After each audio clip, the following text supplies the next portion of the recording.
Hello and welcome to the real world.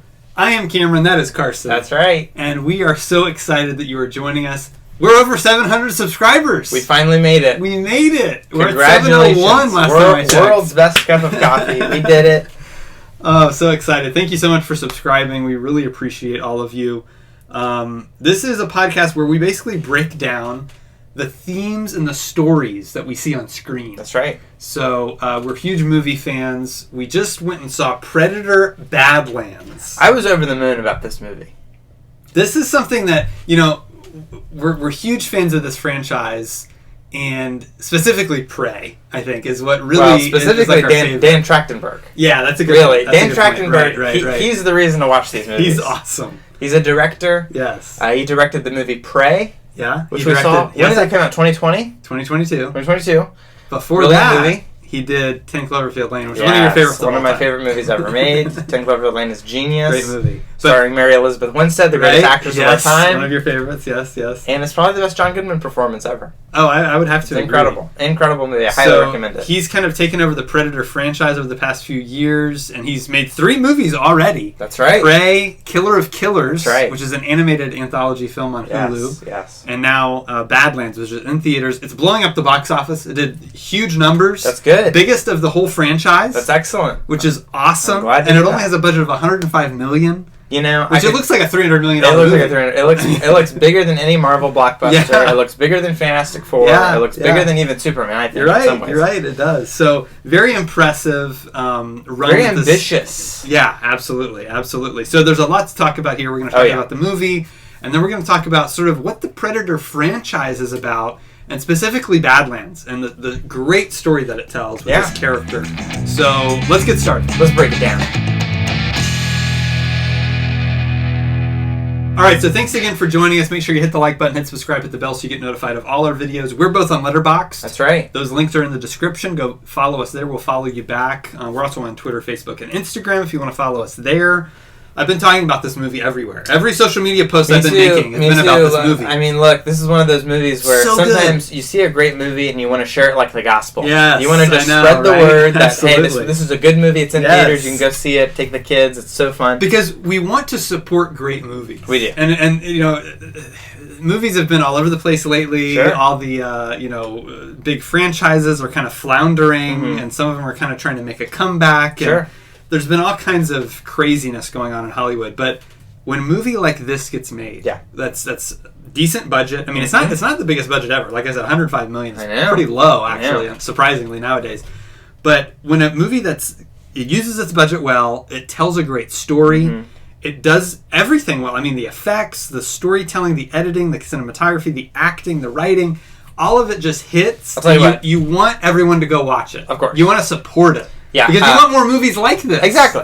And my experience watching this movie was the same experience I had watching Guardians of the Galaxy. Oh, okay. Where when that movie came out, it was like, oh, whoa, this is something totally new and different, new thing, and it was just such a fun ride. Right. And I'm just like, everybody should go watch this because it's just so fun. I just had such a great time with this. Yeah. It's not quite as lighthearted and kind of jokey as Guardians of the Galaxy is. But it is an epic adventure, and it is a really fun, and it has a lot of humor in it. Oh yeah, way more than any of the other Predator movies. Definitely. That's the thing let's talk about Predator as a franchise, because it's very fascinating. It started in '87. That's right. With Arnold, right? And it was all these macho men, in the jungle hunting down this thing. They weren't sure what it was. And it ends up being this crazy alien with all this technology. It just destroys them. Exactly. When boiled down, the first Predator is basically a slasher movie. Yeah. But an alien is the slasher. Yeah. It's an alien, like, bounty hunter, basically. It's a mix of all these things, because it's a sci-fi movie, it's a slasher horror film, it's a 80s war action movie. Yeah, it's kind of like a post-Vietnam era warfare movie.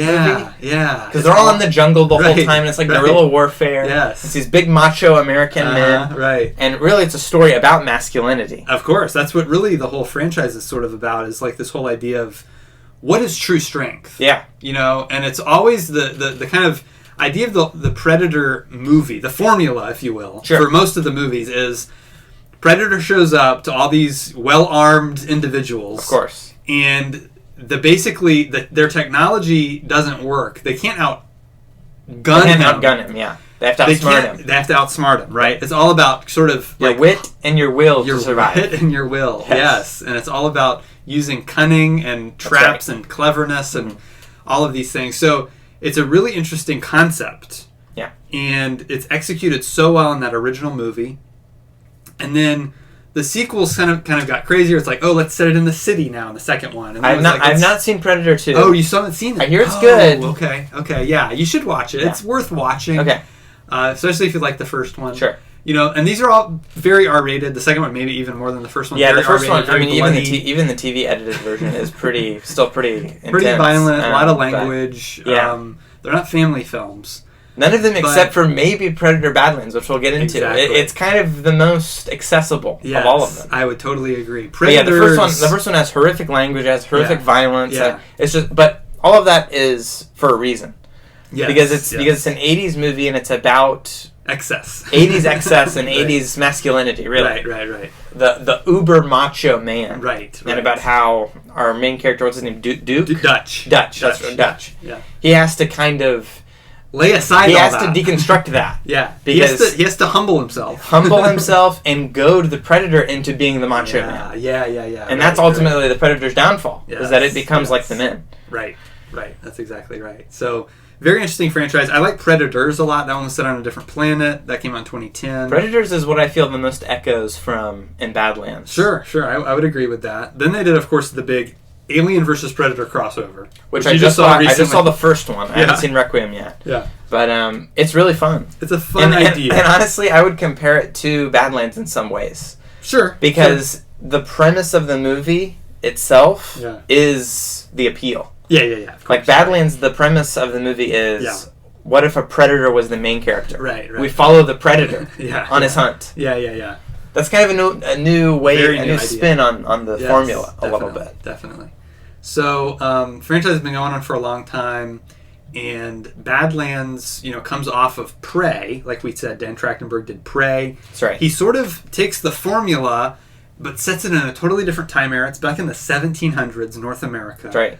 Young Comanche woman. Yep. Played by Amber Midthunder. I love this performance. Mm-hmm. It's phenomenal. Yeah, it is.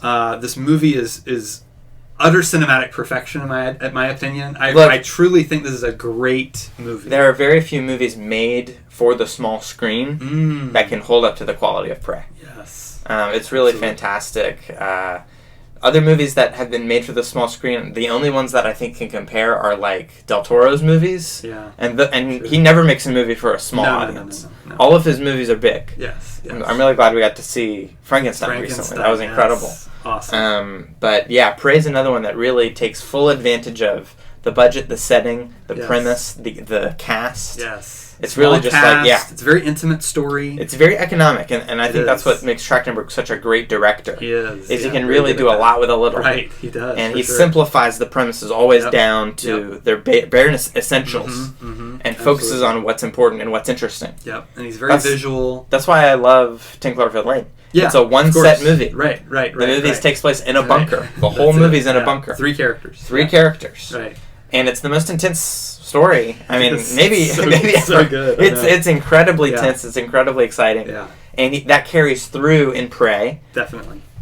And in Badlands as well. So Prey is made. It's a big hit on streaming. That was COVID era. That's right. And so it didn't get a big theatrical release.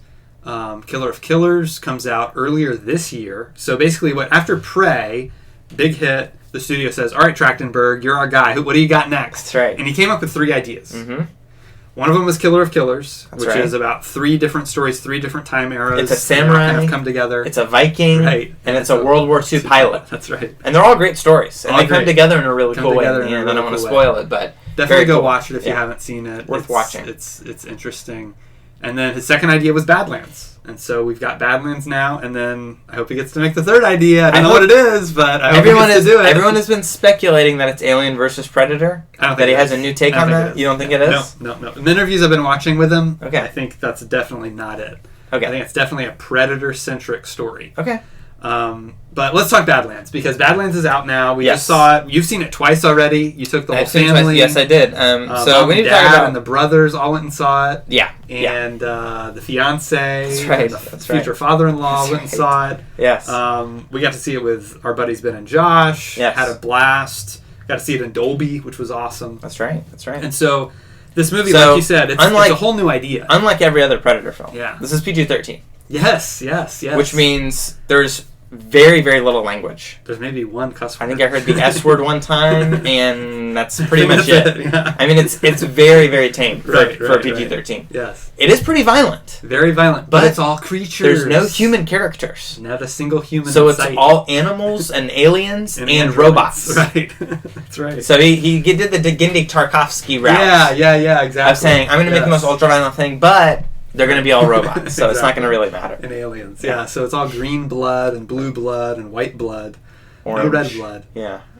So yeah, it's definitely the most accessible Predator movie as far as audiences It is, goes. And it's interesting because it is, in a little way, kind of an alien crossover, because Weyland-Yutani plays a big role in the story. Oh, yeah, of course. And they were in Alien Romulus recently. Of course. It's the major corporation in Alien. Mm-hmm. So that kind of continuity is there, but it never gets in the way of the story. No. You can go in and not having seen any Alien or any Predator movie. That's right. And totally get what's going on. Absolutely. And that's what's brilliant about it. It totally stands alone, yet it ties everything in so well. And it's not filled with unnecessary exposition where they're explaining what all of this stuff is all the time. Exactly. It feels very natural. Very natural. It is. This is in the future. Very straightforward. What does the human race do in the future? We build robots. What do? They explore other planets for us.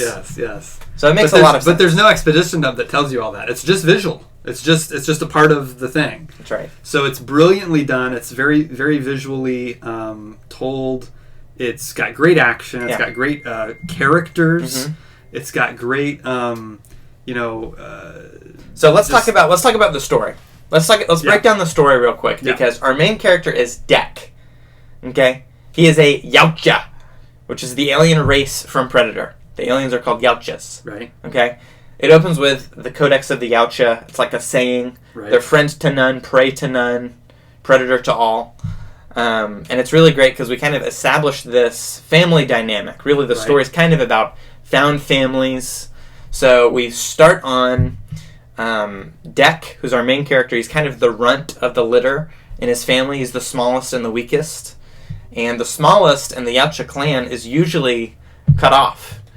So this is his last chance to prove himself to his family. The run of the litter. That's right. Exactly. That's right. So him and his big brother are there. Yes. And we are going to get into spoilers if you haven't seen it. Those are our non-spoiler thoughts. So this is spoilers now. And so this character, who's this weak character. That's right. Who's protected by his big brother and basically, is on this mission to not only prove himself, but ultimately to get justice or revenge for his brother. Sure. And the relationship is established so well because it's done very subtly and it's done over the course of the whole movie. Yes. It's only by kind of the second act that you really understand what that relationship was and how important it was to him. Yes. Because, of course, we're in spoilers. Yeah. Dek's brother dies. Yes. He sacrifices himself. Exactly. He's killed by his father. Their father comes in and is like, "You're the runt. You've got to die." That's his brother steps in, saves him. Yes. Launches him off to this planet called Genna. Yes, the death planet. Genna. So some people know this. I knew it in the back of my mind. I'm like, where have I heard that word? I know it sounds like a Bible word, biblical phrase. Gehenna. It's a little different. Gehenna is the valley of Gehenna. This is the valley where some of the kings of the Israelites would sacrifice children to Molech. That's right. And then eventually this became the valley sort of death where they would literally take dead bodies and burn them there. That's right. So there was this stench. A very fitting name. Very fitting name for this planet. Yeah. So Jesus talked about this valley of Gehenna as hell. He used this term in the Greek, which is hell. Right. And so it's really interesting that they use that term for this planet because it's a very deadly place. As soon as he lands there, he's getting attacked by everybody. Yeah. They actually call it the death world. He's literally attacked by vines. He's attacked by creatures. I mean, this is all this craziness going on all around. We'll get into the emblemography of everything, the symbolic importance of everything later, because I think there's a lot there. I think there's a lot in the fall, certainly, fallen creation, nature working against you. Yeah. The main crux of the story is Dek and this android. Yeah. Who is Thea, which is also another biblical phrase, but sure, of course. Theology. So Dek and Thea are kind of our two leads, and she's an android, and she's missing her legs. That's right. So throughout the whole movie, he's basically using her as a tool to survive on Guinea. Yeah, exactly. Because the whole idea is that these predators, they always work alone. You never see them, working with other people, except for in Alien vs. Predator, where there are 3 predators. That's true. It's a little bit different. Questionably canon. Right, exactly. But his whole thing is he has to do this on his own to prove himself. Correct. This character wants to prove that he's worthy of the mantle of Predator, of the Yatuja. He wants to get a cloak. The cloaking device is big in all the movies. Turn invisible. He doesn't have that yet. So to earn that, he's got to go and get this big game. That's right. And one of the Easter eggs was Naru from Prey was one of the things that he could have gone after. Yes, Earth is an option. Earth was an option, exactly. So, anyways, he meets Thea, and Thea's a great character, and we need to talk about for a second the dialogue in this movie, the dialect and the way that characters communicate, because a lot of it is done visually with body language. Yes, but there is a fair amount that is an alien language that's subtitled. Right, and the way that the subtitles work, it's not exactly... You can kind of tell it's not exactly a one-to-one word translation. It's kind of a loose translation of what he's saying. Right. Because he speaks almost in broken English. The way that he talks. Sure. It's very infantile. Yeah, I use tool. I use you. Yeah, you are tool. Use me. Yeah. Kind of caveman talk. Right, almost. Sort of a little bit. Yeah. But it's great because then we get Thea, who speaks fluent English and we can understand her, and we're immediately endeared to her. Yeah, she's very funny. She's very talkative, and she's because the Predator doesn't really talk a lot. Dek, he's kind of a quiet man of action. But it's that perfect dynamic. That's what you want. You want kind of the straight man and then the kind of sillier character to play off of each other, and they do that so well. The performances are great. And we're immediately endeared to Thea because her method of survival is not like Dek's. Right. Hers is to lull you into a sense of false security. To use you. And she's deceiving him the whole time. Exactly. It's one of my favorite moments in the movie when she's putting herself back together. She finds her legs. Yes. And Dek is just yelling at her like, "You're a tool. I'm using you. You don't use me." Yeah. And he has been carrying her on his back the whole movie. Yes, I know. It's great. It's really, really cool to see it all come together like that. And there's a great dynamic between Thea and Tessa, her sister. That's so right. There's this other android named Tessa. They're sort of like, she's the sciencey one and she's kind of the military one. And they have a great dynamic back and forth between those two. So it's cool that you have these kind of sister dynamic, where sort of one is the evil twin, if you will, and then of course Dek and his brother, and that whole dynamic there.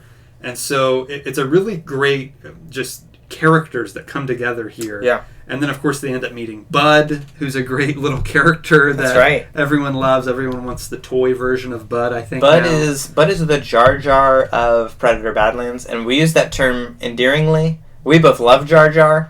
I don't want to speak for you, but I know you love Jar Jar. I grew up on Jar Jar. I love Jar Jar. I think Jar Jar is important. I think great. He's a great part of Star Wars. I think he's a great addition.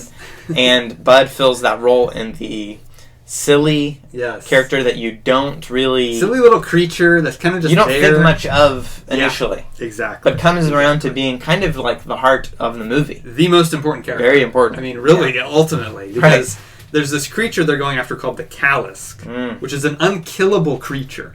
Very well designed creature, too. Awesome looking It's an amalgam of every predator on Earth.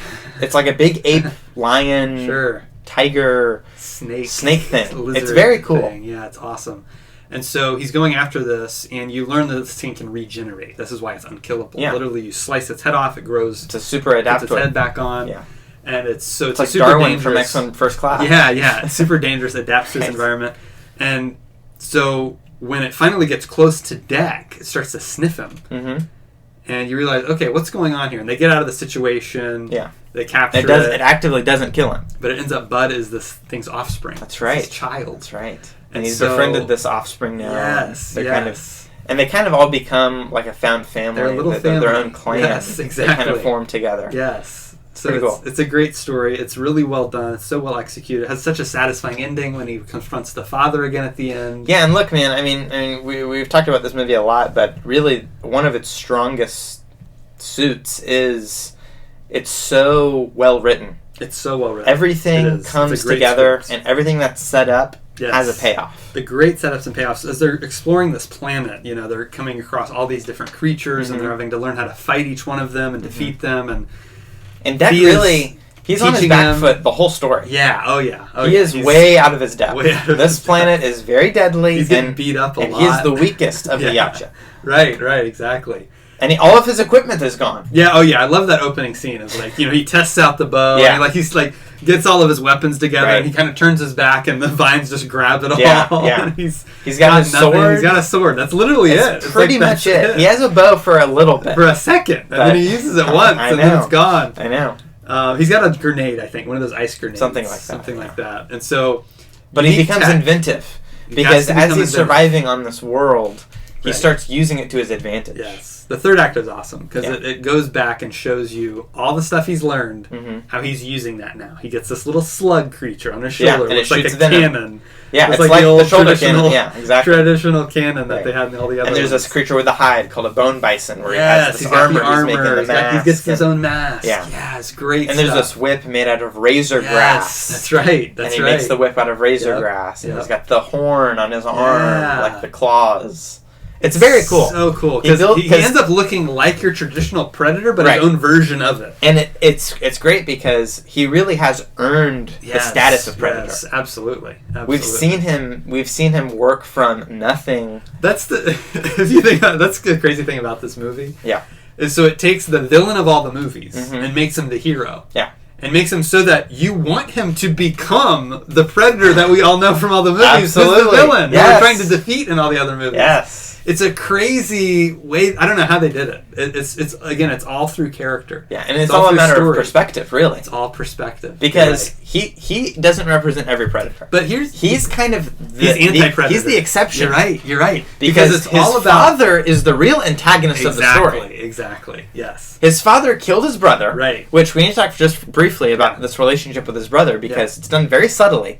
I don't think a lot of people are going to catch it. Sure. But there's a toy. That his brother keeps. Yep. It's like his prized treasure. It's in the middle of his ship. Yeah. And they mentioned in the beginning, he's like, you kept this toy? Yeah, you kept this toy. Why did you keep this? He's like, do you remember what happened when we were kids? He's like, yeah, I lost my fang. How could I forget? Yeah. So you're like, oh, okay, it's like a little hint there, a little hint here. Right. But what you realize is later, this toy blows up in your face. If you look into it blows up. He uses it to blow up this guard. But you learn kind of through the environment of the story that, like his big brother would have killed himself as a child. Yeah. But Deck saved him and lost his fang. Exactly. As a result. Exactly. So now it makes sense why his big brother is like, I see his true strength. Right. He saved me. Right. I would be dead. Right. And I'm bigger and stronger than him by a lot. I owe him, basically. I owe him, and I see his real value. He's clever. He can decipher things interestingly. He's a protector. Yes. He can protect the clan. Absolutely. And so that's ultimately the journey of this character Deck is he has to learn that naturally he has this innate desire to protect others, and he needs to nurture that, not to become a killer, like his father wants him to, but to all these characters that he meets, Thea and Bud. He needs to protect them. That's how he's going to win. That's how he's going to ultimately be the victor in this battle. For sure, it's very lone wolf and cub. They mentioned the wolf all throughout. It's like he kind of becomes this alpha of the pack. Yes. Instead of being the isolated alpha lone predator. Warrior. Yes, right. He is the alpha protector of his clan. Right. Which is very cool. It's a great concept. It's a great idea. It's so well executed. And it's like the leader isn't the one who kills the most. The leader isn't the biggest and strongest. It's the one who can best manage and best protect the clan. Yes, exactly. So it's very cool. And it ties into the original Predator when it's like it's kind of breaking down masculinity and it's like what is real strength? Where does this really come from?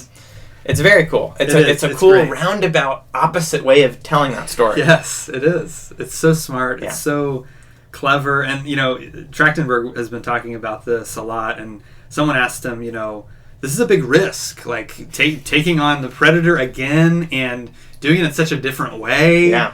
Were you worried about that? He's like, not really, because he saw the risk as doing another traditional Predator movie. Big risk. That would have been a bigger risk. Yeah. Like, we're going to do that again, just in a different time era again, with a different human character who's going to defeat the Predator again. Let me think. We've done that 7 times. Pretty much. Because look, 1, 2, Predators, The Predator, AVP, AVP2, Killer of Killers is 3. Killers. Oh, it's that story 3 times, and Prey. That's 9 times we've told that story. Yeah, it's true. So, yeah, I'm glad he shook it up. I'm glad that they took a risk on it from the studio's perspective, I guess. Right, sure. And so, yeah, it's, look, drawing biblical parallels here is what we always like to do. Of course. As Christians, we like to think of this. And we've already covered a lot of it. Wisdom, humility, definitely, protection. All of these are biblical concepts that Christ exemplified, that God exemplifies throughout history, with Israel, the small nation, that he's protected from all the enemies around it. And then, of course, David and Goliath, that's a very obvious one that's referenced a lot. Taking on the giant, the one that's more, advanced or more dangerous.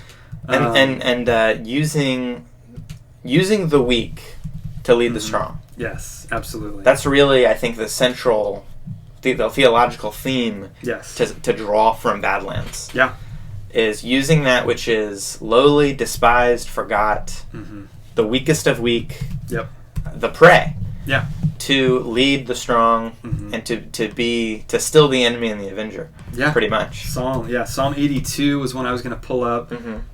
Give justice to the weak and the fatherless. Maintain the right of the afflicted and the destitute. Right. Rescue the weak and the needy. Deliver them from the hand of the wicked. Yeah. That's essentially what this movie's all about. For sure. It's again the weak characters.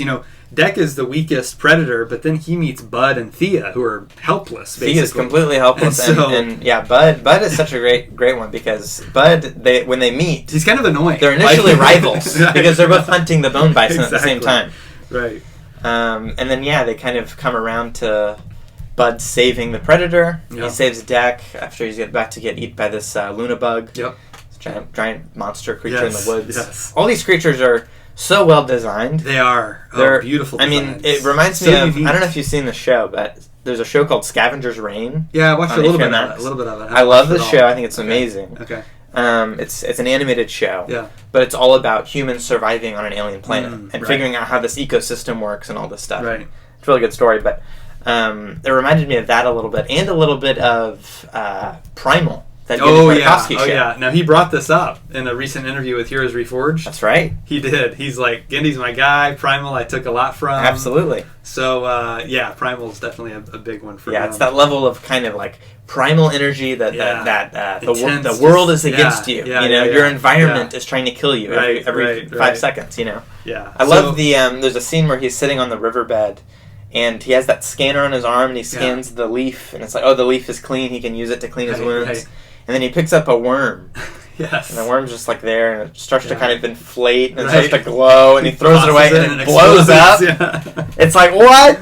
Great they can explode, like worms explode. I love it. It's so cool, and it comes back later, because he's able to use that to defeat the army. And that's right. It's great. It's so cool. This movie's brilliant. It is. So, how we treat those weaker than us says a lot about us.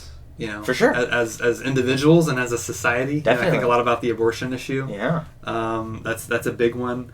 Compassion as our strength. Yeah, is a big theme here as well. For that sure. I think is obviously ties in with scripture. Perseverance. Asking for help is a sign of wisdom and maturity, not weakness. Yeah. For sure. That's a very important lesson. Definitely. Is that learning that you can't do it all on your own. As Christians, we're saved into a body of believers where we're meant to build one another up and support one another and help one another. And, learning from others is important. There's a great line Thea has. Who would want to survive on their own? Yeah. That's exactly right. Yeah. She's like, of course I can. She's like, of course I can survive on my own. I'm an android. I can just repair myself. But who would want to survive on their own? Exactly. We're not made for that. Exactly. We're made for community. Yeah. Revenge obviously is a theme. Vengeance is mine, says the Lord. Justice ultimately is done in this movie. Absolutely. At the end of the movie, I mean, justice in a is enacted in a very cool way. I love how he uses the ship. Way. It's honestly, again, it's a lot. The end of the movie basically is all the other Predator movies, because it's him facing off against a predator and having to use cleverness to defeat him. Exactly. It's brilliant, because these movies, these sci-fi action, popcorn movies, usually peter off toward the third act, and they get really boring, and kind of bland, and like just what's going on? I don't even care. Right. Even I think the first Iron Man movie kind of has that sin a little bit. It just kind of like devolves into just like people yelling in big CGI suits.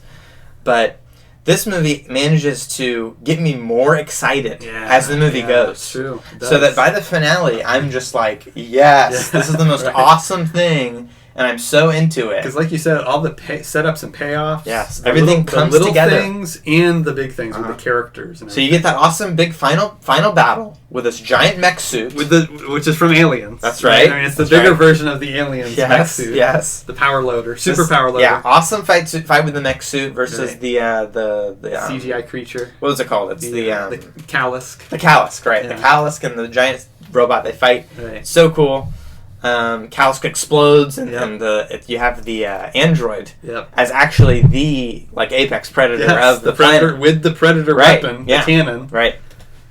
So he defeats the android, brings the skull of the android to his father. Yes. Like, I defeated it. This creature. What is this? This creature defeated the Callisk. Right. This is the apex predator of Genna. Yeah. Which is kind of fitting as well, because if you see Genna as like hell, you have this character Tessa, who's basically the devil in the whole movie. I mean, she's chasing him down. Yeah. She's very manipulative, and she's prowling around like a roaring lion, seeking someone to devour. Exactly, literally. Literally.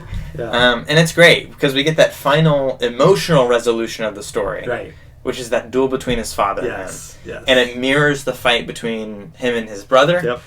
And it's just a great, final, satisfying duel. Yep. That doesn't overstay its welcome. No.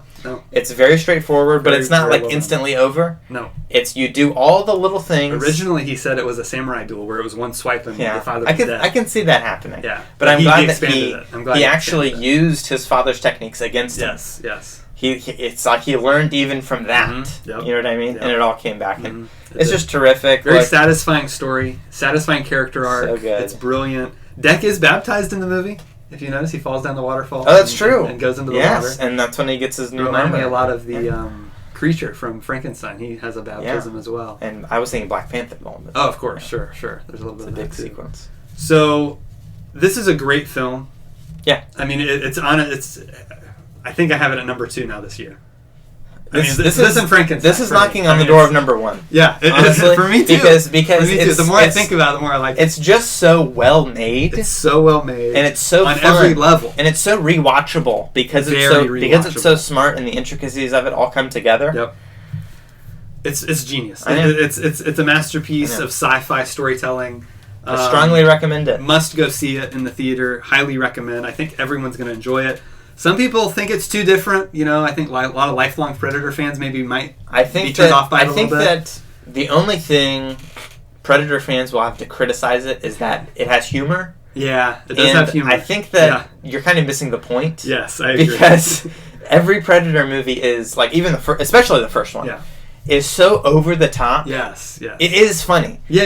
Oh, yeah. But it's funny because it's taking itself so seriously. Yes, exactly. Like, it's a goofy guy in a suit. The whole movie. Macho handshake. Everyone laughs at that. It's a meme now. It's so silly. It's a very, very silly movie. None of these movies have really taken themselves very, very seriously. Right. And they probably shouldn't. Because it's not a very serious idea. Yes, exactly.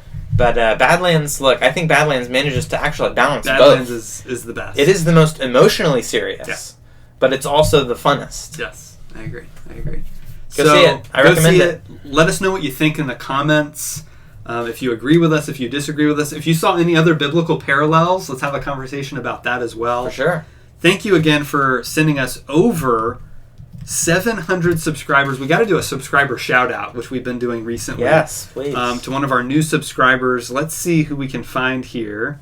All right, we got Kipper Bill. Kipper Bill, new subscriber. Okay. That is amazing. We are so glad that you are subscribed to our channel. Thank you. We want to know what you want to see in the future for the podcast. Is there a movie you want us to cover?